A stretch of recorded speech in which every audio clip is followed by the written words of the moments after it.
Ever find yourself like staring at a price tag and you're like, how did they come up with that number? Today we're diving into the world of pricing strategies, Yeah. that dance between making customers happy and making a profit. Yeah, it's way more than just like slapping a number on a product. It's a whole strategic puzzle, and today we'll unpack it together. Okay, cool. Our guide is a podcast episode titled Finding the Sweet Spot: How to Price for Maximum Profit. It's aimed at business owners, but honestly, understanding pricing can help you make smarter decisions as a consumer too. Yeah, for sure. By the end of this deep dive, you'll have a clearer understanding of why things cost what they do and how companies try to, kind of influence your purchasing decisions.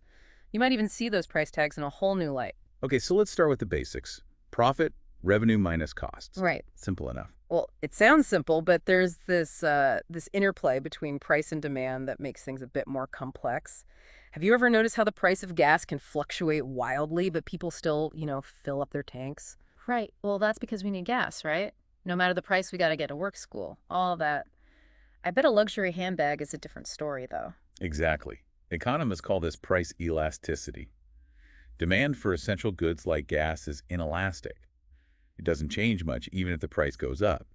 But demand for luxury goods like that handbag is much more elastic. A price hike might make people think twice. So businesses need to figure out how much their customers are willing to stretch, so to speak, before they hit that breaking point. How do they even know where to start, though? Well, first they need to understand their costs. There are two main types. Fixed costs, like rent, that stay the same no matter how much you sell.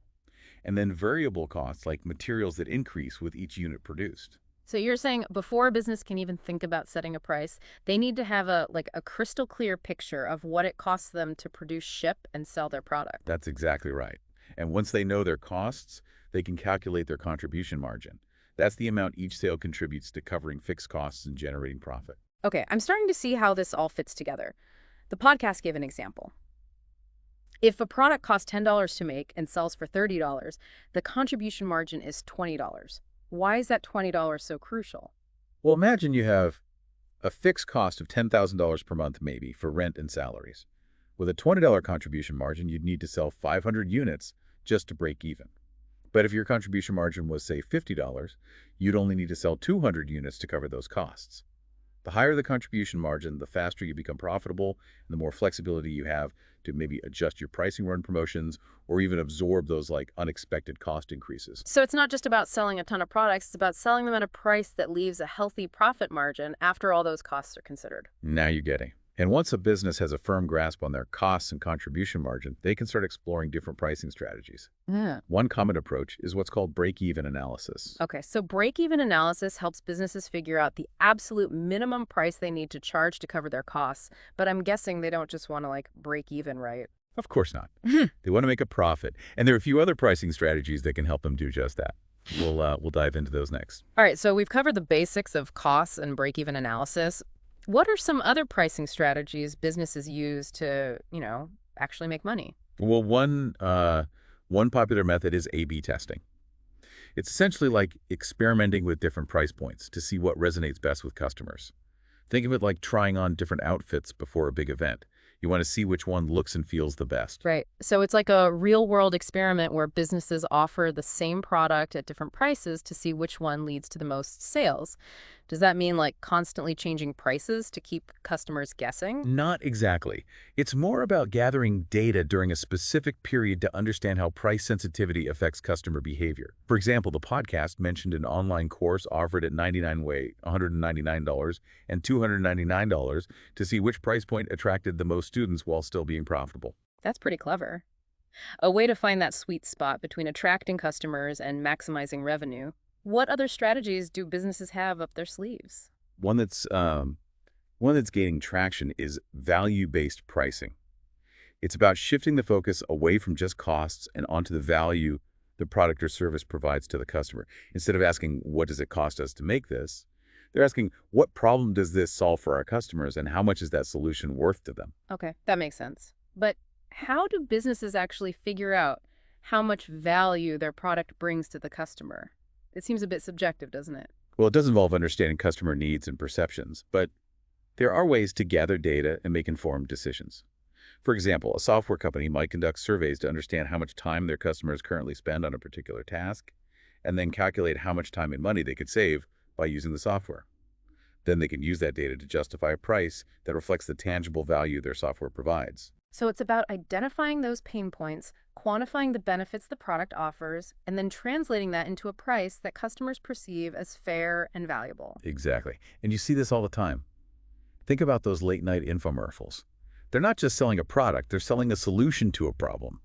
A messy kitchen, a cluttered closet, or even a boring workout routine. But wait, there's more.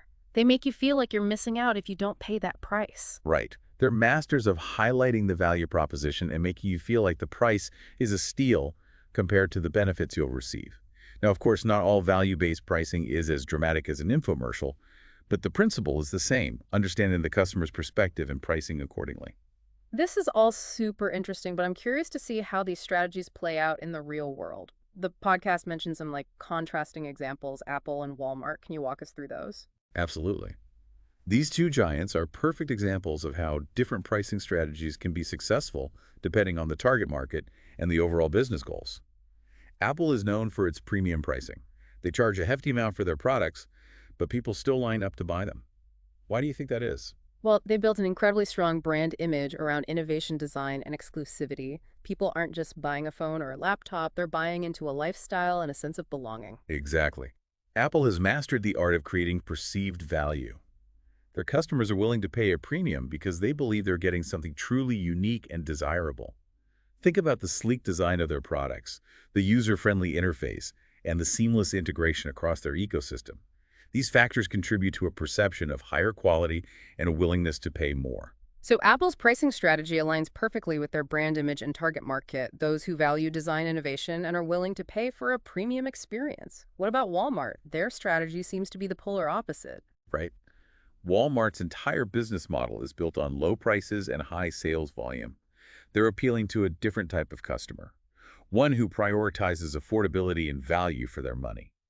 They may not have the same brand cachet as Apple, but they offer something equally valuable to their target market: everyday low prices on a vast selection of products. It's the classic everyday low prices strategy, and it seems to be working pretty well for them. But doesn't that mean they have razor-thin profit margins on each product? Well, they do operate on lower margins, but they make up for it with massive sales volume. Think about it. How many Walmart stores have you seen compared to Apple stores? Their business model relies on selling huge quantities of products at slightly above cost, knowing that their sheer scale will generate significant profits overall. So it's not a case of one strategy being better than the other. It's about finding the right fit for your business and your customers. Exactly. It all comes down to understanding your costs, your customers, and your competitive landscape.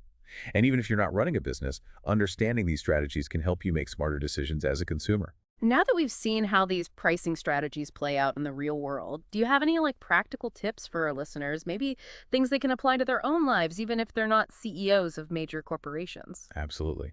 The podcast has some great advice, and it boils down to a few key principles. First, know your costs, whether it's your household budget or the cost of launching a new product. That sounds basic, but you'd be surprised how many people don't have a firm grasp on their spending or their business expenses. It's crucial. Second, research your options. Just like businesses need to understand their competition, you should compare prices before making a purchase. There are tons of websites and apps that make this super easy. I'm a huge fan of price comparison websites. It's amazing how much prices can vary for the same product. Exactly. And that brings us to the third tip. Understand your own needs and values. What features are important to you? What are you willing to pay a premium for? So it's about being mindful of your own buying habits and not getting swept up in marketing hype or impulsive purchases. Right. And finally, don't be afraid to negotiate or ask for discounts. You never know what you might be able to get if you simply ask. This has all been incredibly insightful. So after this deep dive into pricing, what are the key takeaways for our listeners? So after this deep dive into pricing, what are the key takeaways for our listeners? Well, I think it's clear that pricing is both an art and a science. It's this fascinating blend of data-driven decisions and understanding the psychology of the customer. Yeah, like we've been saying, it's this puzzle where you have to consider costs and competition, and of course, what makes your product or service stand out, in the eyes of the customer. Exactly. And as we saw with Apple and Walmart, different strategies can work. They can be successful as long as they align with the company's goals and the needs of their target market. Right. It's not about finding that one right price, but more like the right pricing strategy for your specific situation. And hey, even if you're not running a business, these principles can totally apply to your personal life too. Absolutely. The next time you're out shopping, think about what drives your decisions. Are you swayed by brand names, or are you all about that best deal? Do you prioritize convenience, or are you willing to, put in the time to research different options? It's amazing how much pricing can influence our choices, often without us even realizing it. It really is. It's all around us. And understanding these principles can help you be a more informed consumer. And hey, maybe even a savvier negotiator. Definitely. Well, before we wrap up, I want to leave our listeners with a final thought-provoking quote. And thinking about your own spending habits, what makes you willing to pay a premium price for something? What are the factors that make you feel like something is worth that extra money? Is it brand loyalty? Exceptional quality? Maybe it's a product that saves you time or makes your life a little bit easier. It's a question worth thinking about because it reveals a lot about what we value. For sure. And who knows, maybe exploring your own spending habits will spark a whole new business idea. We'd love to hear your thoughts, so share them with us on social media. And as always, thanks for joining us for this deep dive into the world of pricing. Until next time, keep those price tags in mind. You might be surprised by what you discover.